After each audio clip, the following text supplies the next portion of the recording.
Okay, so let's raise it again. Taking the cue from the first session, you know how hot it was. So can we raise our voice again? Hello, everybody. Is that the energy? You've dropped it. Hello, everybody. Are you ready? Okay, let's get right into it. Are you ready? Yes, I am. So we're good to go. All right, so this session is going to be really practical. So like you know, I'll ask 3 questions because I'm not Oliver Twist and I don't want to ask all the questions for myself. I would also throw it open to the audience to ask 1 or 2 questions and we wrap it up. And so for me, first of all, introduction. You and Sycamore, I would like to know what specific problem were you trying to solve when you started that? So let's start from that. All right. Good morning, everyone. Pleasure to be here. Thanks for the invitation. Before we start, please, today is your birthday. Yes. Have they wished happy birthday? They haven't. Please help me wish Victoria happy birthday again. Thank you. All right. Thank you. Okay. So what problem are we trying to solve? So interesting story. I used to work at PwC before, and I went to business school 2017. It was actually a study break, right? And we're looking at financial institutions around Africa, and we noticed that in Ghana and some other countries, SMEs could get access to loans easily.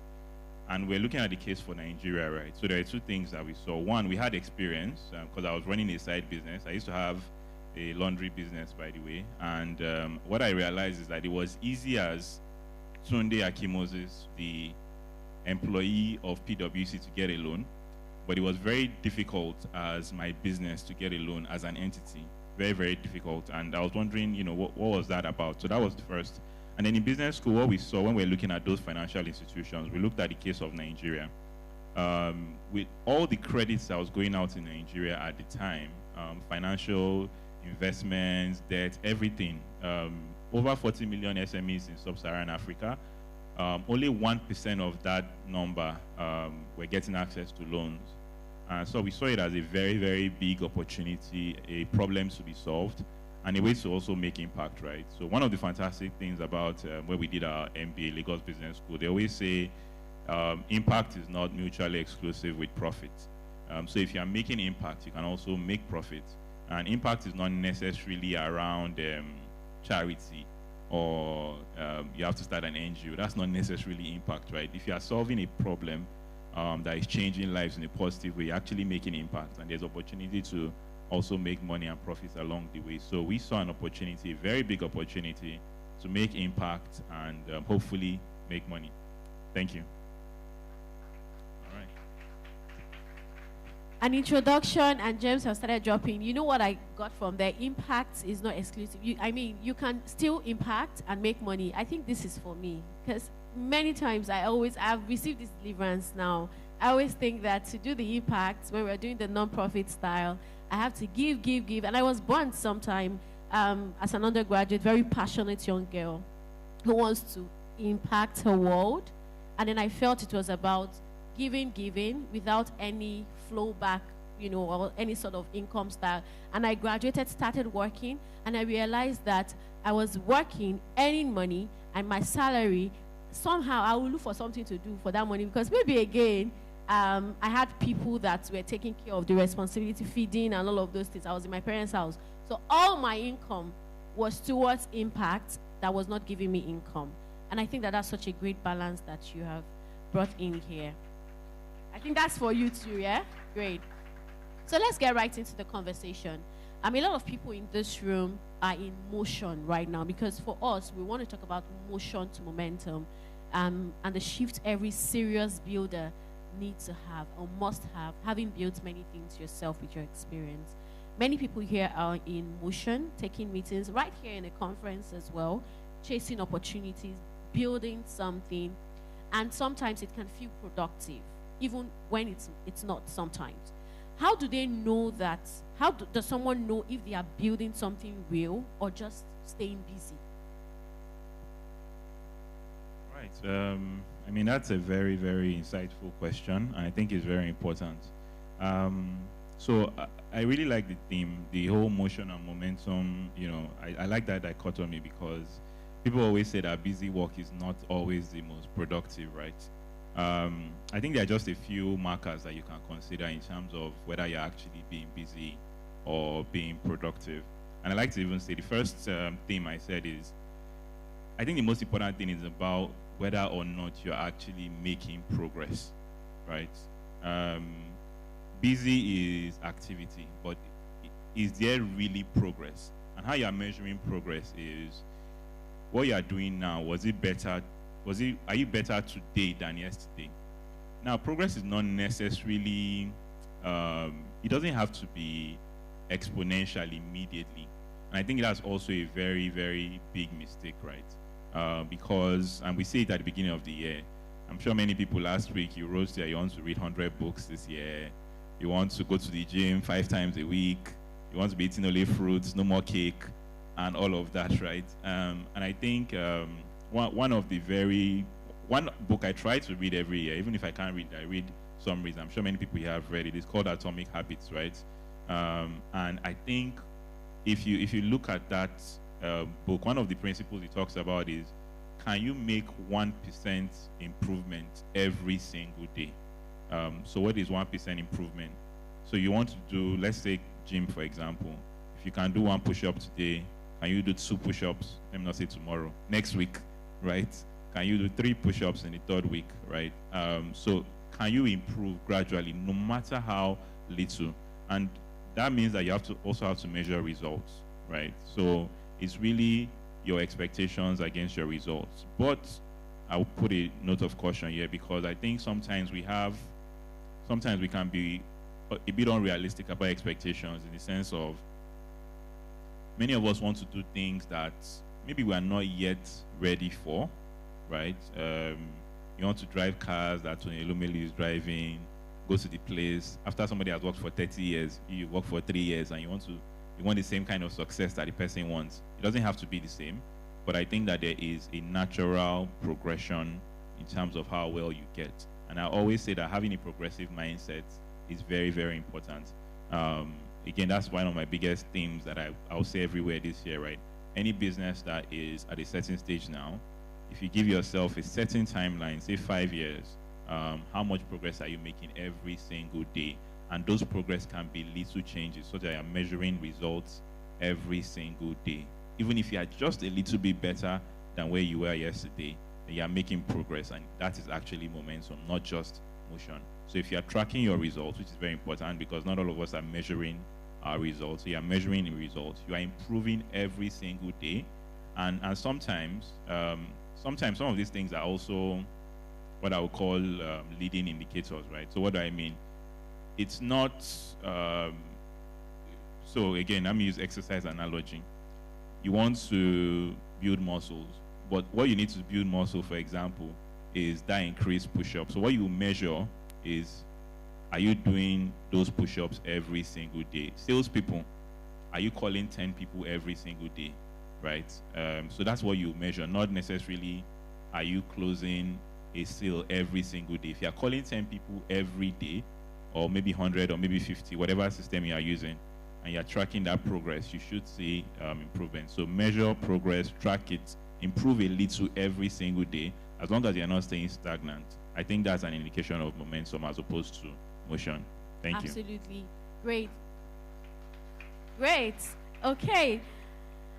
So we read your bio and people were shouting, and that's just a little bit of who you are and the things that you've done. Now that leads me to my next question. Having done all of these things, building all of these things, now a founder, how do you decide what to keep building and what to let go? Because we're at that point where people want to do many things or are stuck at what to do. Maybe they want to build something, and how do you know what to keep, to focus on building and what to let go? Focus is, I think somebody says that focus is knowing what to do and what not to do, right? So I think there are a lot of factors, and it can't be the same answer for everybody, right? I think it depends on your own situation, and it depends on whether it actually moves the needle for you. But the truth is that if you look at a magnifying glass, like to use this example. You, if you put a magnifying glass in the sun over like paper, if some of us did physics back in the day, you'll see that it's supposed to burn like either grass or paper, right? And that's because it's all the heat rays are converging at a single point. And that's the power of focus, right? Putting all your energy on one single thing can really, really move the needle. In economics, we have this thing that we call opportunity cost, right? So when people say, what's the cost of something? The cost of something is not always in the money that you spend on something. The cost of me being here, for example, is that I'm missing something else, right? And that thing can be either equally important or even more important. So cost is not always just about money. So what I would say is that for everybody at every point in time, you need to figure out what is that cost of you not doing something as opposed to you doing the other, right? I think one of the biggest conundrum for a lot of people that want to do business generally, and I assume that many of us are in the audience, is you want to try multiple things, or let me even give the example of somebody that is working in paid employment and then you want to have a side hustle. There's nothing wrong with that, right? It's just that it's going to cost something very, very expensive. So what do I mean? Starting and building a business requires a lot of focus, a lot of energy. So if you leave your house by 6 a.m. and you don't get home till maybe 8 p.m. or whatever, it means that you're going to work on your business maybe from 9 p.m. up until maybe 3 a.m. or 2 a.m. or something. That means you are losing sleep. And that means you're going to show up at the office. You're going to show up at the office looking drowsy or whatever, right? So in that instance, are you going to be able to function optimally very well? I don't know. But I think it's very, very, very difficult. And I think it's even in the Bible as well. So you can't serve two masters at once, right? You cannot. So I think for everybody needs to sort of prioritize what is very important. And for a lot of us, you have to survive, right? I think in most instances, a lot of people have to take care of what brings in the income first, right? You look at a lot of business people and a lot of popular people that you know, they have something they call a cash cow. So what do I mean by a cash cow? You might see, maybe for example, you might see me now. They say I'm a founder, I run Siko. You guys might not know what my cash cow is. It might be that I have rich parents. It might be that I have one, maybe I'm selling, I don't know, maybe I'm selling goats and meat or spare parts in Alaba that you do not know about, right? But to the extent that there is cash and income coming in, I can come here and say I'm founder of Siko, and even if Siko is not making money, I can still come and be speaking, motivating, aspiring to perspire, but there is a cash cow somewhere that is taking care of my needs, right? So I think for a lot of people, it's very important that, and I like to say this, that's the most important thing for everybody that wants to do any kind of business or take any type of risk, is your basic needs must be met in one way or the other. And that's what started this whole Nepo, Lapo, baby conversation, right? If the risk that you and the son of somebody that is a billionaire can take is very different. You know, somebody was making fun that, look, people can be, I'm not supposed to throw shit, but people can be anything that they want to be if your basic needs are taken care of. So at every point in time, you have to first prioritize meeting what are the basic needs. Maslow's hierarchy of needs, food, clothing, and shelter being. Those things have to be taken care of one way or the other. So either it's your job, either it's your parents, if you're from a rich family, it's valid. No need to be ashamed of it. You should be proud of it, by the way. Any source of that income or whatever keeps you going, right? After that is taken care of, or at least is sorted, then you can start to experiment. I wouldn't advise you to quit a job, even if you are sweeping, and go and pursue your passion of photography if it's not paying your bills, because you must eat, right? So at the end of the day, there should be something that is taking care of the most essential needs, and then you can build around it in terms of focus. So please take care of yourself. I don't want anybody to perspire and aspire their way to hunger. I beg. Thank you. I think this is the point where you need to clap. Thank you. And now, riding on that question, right? So what's the most expensive mistake or mistakes you made in the first 2 years of running Sycamore? If you want to share that, or you could convert the question to what you have seen many startup founders make in their first 2 years, and what you would tell founders right here who are looking to start a startup or who already have started, how they can avoid and what to avoid. Yeah, I think there were a lot of mistakes, to be honest. There were a lot of mistakes. I think one of the mistakes that we made, which we just, after almost 7 years in business, I would say we just got clarity on maybe last year or last 2 years, is maybe not defining the kind of business we wanted to build. And let me explain. Not in terms of the problem. The problem we wanted to solve was very clear, like I said before. But you know, if you say startup, there's startup in the conventional sense of the way Silicon Valley has defined startup. There's startup that people interpret literally as meaning I'm just starting up a new business. So even if I'm starting a bakery, that's a business. I'm starting up a new business, right? But the startup that is like a pay stack, for example, is run on different fundamentals, which is those businesses are not necessarily built in the short term to make profit. You know, they are built to give investors capital appreciation. Okay, let's just use this as a small like educational moment.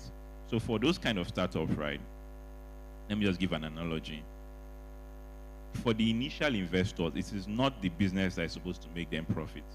So let me give you an instance. We want to start a technology that can change the world for, I don't know, fashion people or television hosts. If I invest 10,000 naira into your business today and I take 10% of the business, right?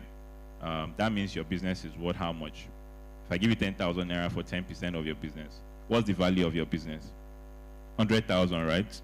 So I take 10% of your business, and your business is valued at 100,000 naira. Now, what the Silicon Valley and foreign startup concept is that business is valued at 100,000 naira today after I invest, right? Now, the point of some of those businesses is, can you grow the business so fast, right? Now, growing the business fast is getting traction, getting more customers, doing more transactions, so that the business can get to a value of, let's say, 1 million, right? So if I can get the business of 1 million naira in 1 year or 2 years, what is 10% of 1 million naira? 100,000. How much did I invest? 10,000 naira. So I would have made 10x my money, right? When the business gets to a valuation of 1 million naira. So me as an investor, I will sell my shares if you can find somebody to buy them, and I would have made money. Now remember, this valuation is not revenue, it's not profit. It can be customers, it can be number of transactions, it might be whatever anybody says it is, right? But those businesses, a lot of them are based on valuation. I'm sure we know them. Some of us would have read Tech Point, Tech About. In fact, one major one just exited earlier this week, right? Did you see the news? Anybody following? What's the name of the company that sold out this week? Mono. Thank you very much. And that is a whole other conversation. But that is that. Anyways, we can get to that we can talk about that another time. Anyway, so I think we didn't define that clearly. That was one. I think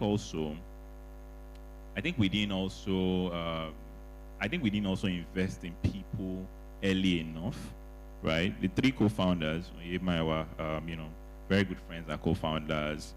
I think because we're trying to be so prudent, which is a good thing, which is one mistake I will talk about next, right? We were very, very hesitant to hire the best type of talent and then give them salaries more than what we were earning at the time. And that's what we actually needed to do, to get the talent to build some of the things that we wanted to do, because you can't scale any business without people, right? So for almost a year and a half, almost 2 years, right, we're trying to recruit. And people were asking for, I think at the time, maybe we're paying ourselves maybe 200K or 250K from the business equity. And then people wanted to hire, were asking for 300K, 350K. I know it sounds like small money now, but it was everything back then. And we hesitated, and I think we hesitated for too long. But when we finally understood that this is going to be built by people, I mean, we brought some of the guys we brought in later. They were earning more than, they were earning just as much as we were at the time, if not slightly more. I know that sounds very, it's only a few people you can tell that you start a business, you're earning 300K and you employ somebody and pay the person 350. But that was some of the things that we needed to do, because it's, trust me, business is all about people. Anything. I always ask, when people join Sycamore, I always ask one question: what's the most important thing to every business? And I put the options: people, ideas, money, or technology. Then we start having a debate. That's always the first question. When you come to Sycamore, we do Sycamore Academy, and I start Sycamore Academy, and I ask them, what's the most important thing in business? They say people, capital, which is money, ideas of technology, and we have a debate. And I always come back and say, look, money, ideas, technology, they all come from people, right? Everything is from people. If you have people, you get good ideas. If you have people, they'll build technology. You have people, they'll go and make sales, you make money. So everything comes from people, right? So you can never compromise in terms of getting the best talent possible. I think we hesitated. Something we probably knew, but we sort of hesitated, right? And that mistake which people commonly make, but we didn't make that, hopefully. In fact, we overdid it. We're very, very conservative in terms of being prudent, right? With the equity we gathered from our savings and all, we could have rented a fine office, we could have hired some of these people, but we're doing a cargum. We held everything tight like this. We paid ourselves small. We didn't spend on marketing. We didn't spend on people. Everything was going into just servicing, just putting money in the loans, getting some vendors for the technology and all of that. But I think I see it the other way now, where people get small money, there's big office, big marketing campaign, ads everywhere. I think it's a bit too early. There's a time for that. Now we spend a lot on marketing. Now we spend a lot on all those things. But at the time, it wasn't, it wouldn't have been the best thing to do. But we should have spent on people specifically earlier more. Yeah. Yeah, please. Thank you. And that's very insightful. Because of time, I'm trying not to double down on what you said, so we'll just move on to the next question. And that's because we want to extract as much value as we can within the short time. Talking about scaling now, what are the patterns you've seen in successful startups? You can also, Sycamore, as an example of that from your experience and from exposure with other people as well, that we can begin to identify that. I know there is no rule book, but I mean there are principles, and success leaves blueprints. So what are the things that we do this, if you do this, or avoid this, you're more likely to scale, maybe not faster, but you're more likely to scale at the right time and get the results that you should get. Starting this year, in fact, starting this week. Yeah, no, they're very simple things that you can do. So there are a few elements to scaling. So first off, there's a difference between scaling and growing, right? The difference between scaling and growing. I like to make that distinction. You might grow first before you start scaling, but they're both important. So think about it like this. Scaling is, easiest example I can give is, growing is increasing your revenue by 20%. Scaling is increasing your revenue by 20x. So we know the difference between 20x and 20%, right? Simple. I mean, we're business people, so we all know. So scaling is exponential, growth is geometric, so it's a very large extent, right? Or think of it +2 versus ×2. Maybe that's another very simple way to think about it. So in terms of scaling, a few things. We've said one already. Again, people. I'm very big on people. People. You need to get people. You're going to have to delegate. You're going to have to work with people. As soon as you understand that insight of people, and people might mean not always just employees, it might be co-founders, it might be partners, it might be external people. You can't scale or grow any business without having the best talent, right? And as your business starts to grow, another element of people, which also goes into some of the things I'll also talk about later, is around thinking about your people system, which is what some people will call HR, right? Not necessarily, I don't want to scare people to think that, oh, you just started a business yesterday, then I have to set up a full HR function. Not necessarily, right? All the things that an HR function does, you should start thinking about them earlier than you are a bit comfortable with. So in consulting, they used to say something that you have to start performing at the next level today. It's not when you get to, if you want to promote you to a manager next year, they should start seeing manager signs in you, right, from today. So if you want to be a big business next year, you should start thinking like a big business today. It is not when you start making 100 million that you're not saying, okay, now I'm now going to behave like a big business. So HR, people are managed by your HR system. What does an HR system do if you can't do it? They do training, learning and development, right? They call it L&D. So people have to be trained. They do performance management. People have to be managed. How are they performing? Every month you're checking their performance. If they are doing well, you promote them, you keep them. If they're not doing well, you have to let them go. That's part of what HR does, right? They do compensation and benefits. We're doing a new tax law. How are the salaries going to change? How do we increase their salary? What is their salary going to be next year, right? Those are some of the things that, again, this is now you thinking ahead of yourself, right? It's not the day that you are big that you now start thinking like a big business, right? So people, HR systems, very important. You also have to start thinking of, what I would call, I'm trying to look for a simpler word, but the easiest word I can think of is productization. That's big English, right?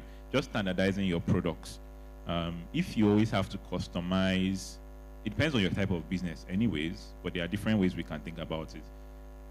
At some point, we need to get to a point that a place where the products or the services can be standardized in the sense that you can take it the way it is and sell it to somebody. So what do I mean? Are you going to wait? So if you're an accountant, for example, are you going to wait for people to call you to say, oh, I can do your books for you? Or do you want to have a package on your website that says, we'll do books, we'll do taxes, pay 100K a month, like that? And somebody comes, clicks it, and they can buy that 100K package.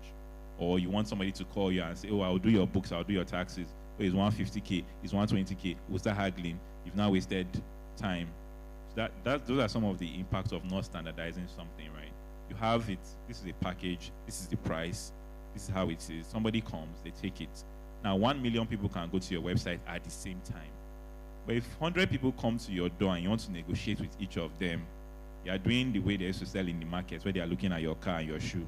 And you're now telling your plantain is 15K. If your shoe is looking bad, plantain is 9K. You can't scale that way, right? Everybody has to buy it for 10K.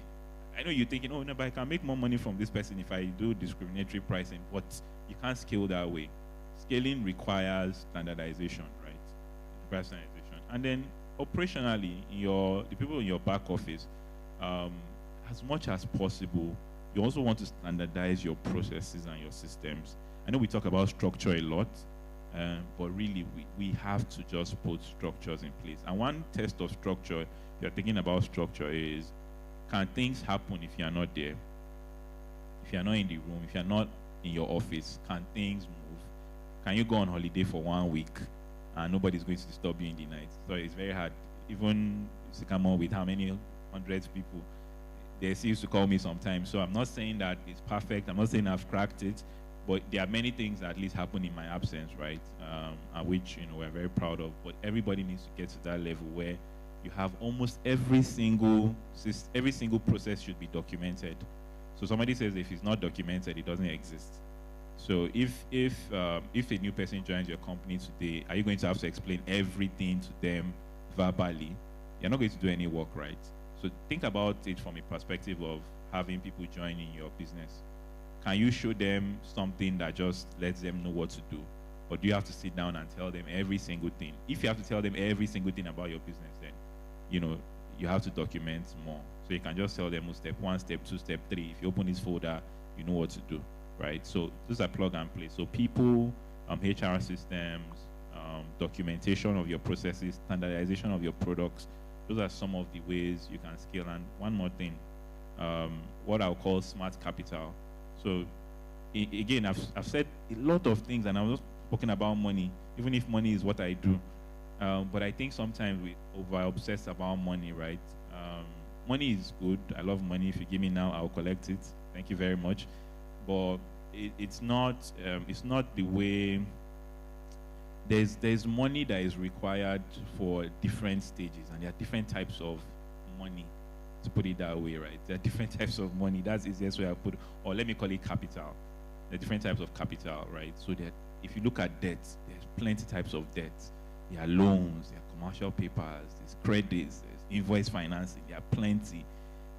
There's equity. There are also plenty types of equity as well, right? You get equity from friends and family, venture capital, PE. It's plenty.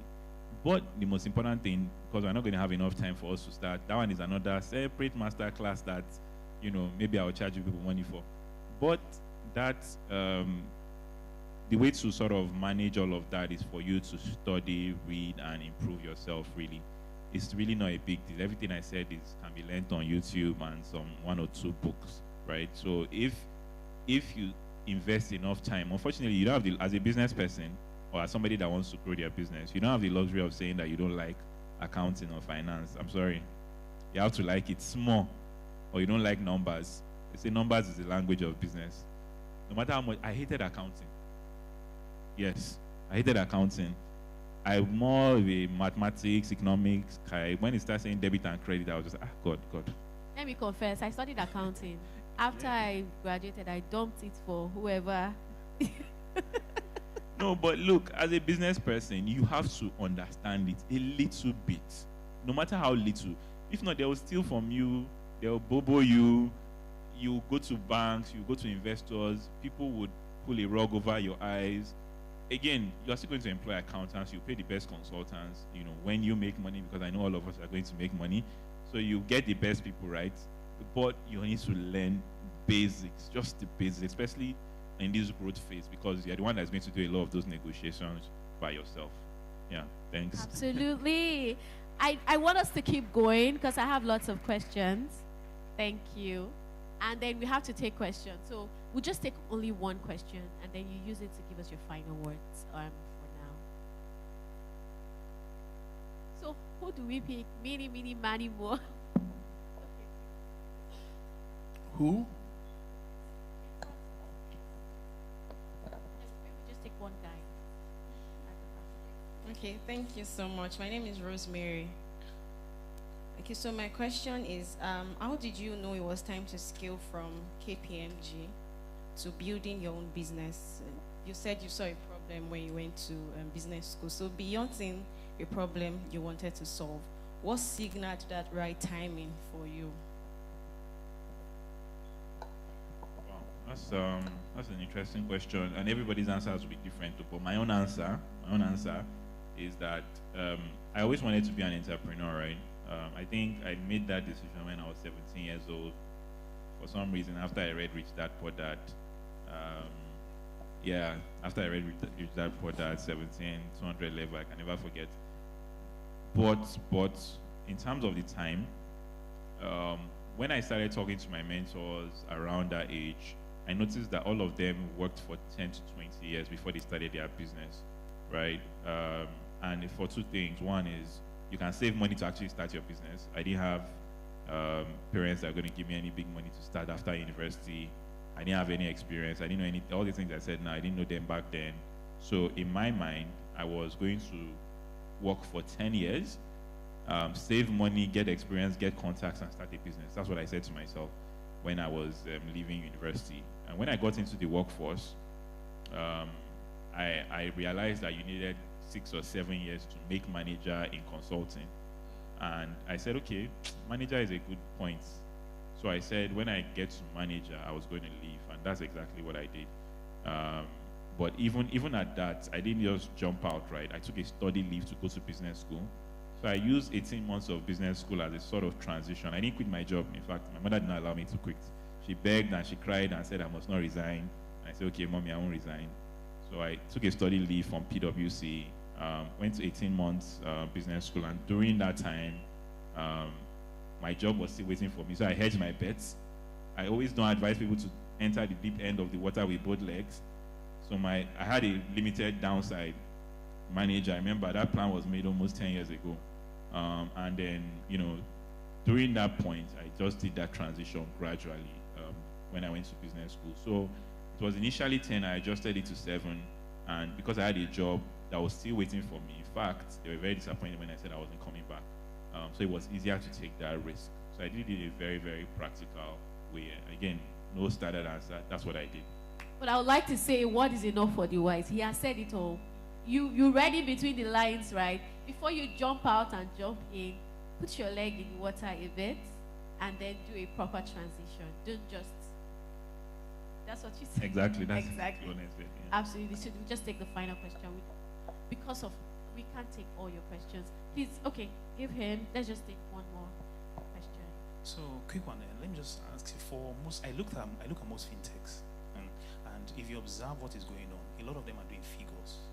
They are doing transactions and all that. So, for most of them, how do you reconcile these guys who are doing a lot of transactions and people who are already earning, people who are already making the revenue like that? If you look, some people tell you they do process 1,000 transactions, and that's what a lot of people are doing. And then the other guys who are telling you, who are really bringing in the money, that's one part. Then the second part I look at is, if you look at most of these fintechs, you observe that 80% of them internationally fail at some point, or startups. In Nigeria, I think it's about 61%. What do you think most of these guys are really not doing well? Why do I think they are not doing well? Yes. You asked two technical questions. Well, I don't know if we should take them here. Do you want us to take them? No, the two questions. I mean, okay. Let me take it very quickly. Okay, so for the first one, okay, the second one is easier to answer. So startup, by their very nature, they're experiments. They're experiments. So what is an experiment? It's likely to fail. If it succeeds, that's actually the anomaly. So by definition, most fintechs and most startups will fail. Even if we don't like to say we don't like failure, we have this whatever more in Nigeria, Africa generally, but most of them will fail. So many of them fail. The statistic is normal. That's the second question. The first one now, fintech is very, very interesting. Fintech is broad. So there's payment, there's saving, there's lending, there's pension, there's insurance, there's asset management, there's crypto, there's blockchain, there's plenty. The one you've described is just payments, right? The guys that are processing payments and are saying we processed $1 billion and we made social revenue. So first off, many of them are not being honest about their transactions. Ideally, if you process transactions, you're supposed to make some, even if it's 0.15%, 0.1%, 0.2%, you make some revenue from transactions you process. Again, some people are lying, one.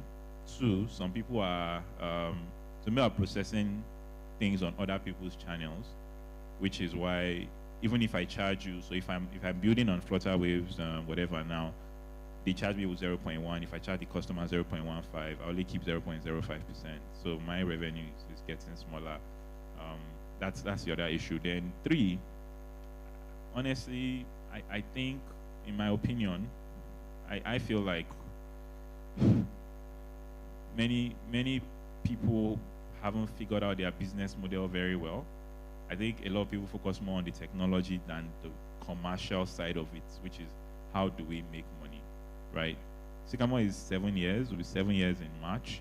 Between that time and between when we started and now, there are so many people that are doing what we are doing that have started and collapsed. Some of our competitors raised far more money than we have. But I kept looking at those businesses and I kept wondering, like, how are these people making money? And I honestly couldn't answer. So when some of them collapsed, I wasn't surprised because I'm like, okay, you're a credit business, but you're not giving loans. So what exactly are you doing, right? So I think personally that there's a business model issue. That's a whole other subject here. And generally, sorry, I can just chip in this advice for everybody. It's always good to go and learn the business of whatever you are doing. So the fact that you are the best baker in the world doesn't mean you can run a bakery business. If you are the best baker in the world, you can make very good bread, but it doesn't mean that you can run a very good baking business. Because the business of money is commercialization. It's totally different. It's finance, it's sales, it's operation, but you are the best. It's the same thing with doctors, right? The best doctor in the world might not run the best hospital. There's a lot of admin, there's a lot of commercials, there's a lot of finance and accounting that goes into running a business. So there's the business and there's the technical side. I think a lot of fintechs focus too much on the technology. They have the best app, it's very fine, it's very fast, it does all those things, but you're actually making money. Honestly, I don't think so for many people. I think this is a good place to end the conversation here today. The energy, please. Raise your voice. At this point, we want to say a very big thank you. It's such an honor to have you here on Voices. And like we want to say thank you. This is where it shifts for our business. I'm sure of that, yeah? We've gotten the knowledge to shift us from 0.0 to 1 or from 0.1 to 100. Thank you very much for coming here today.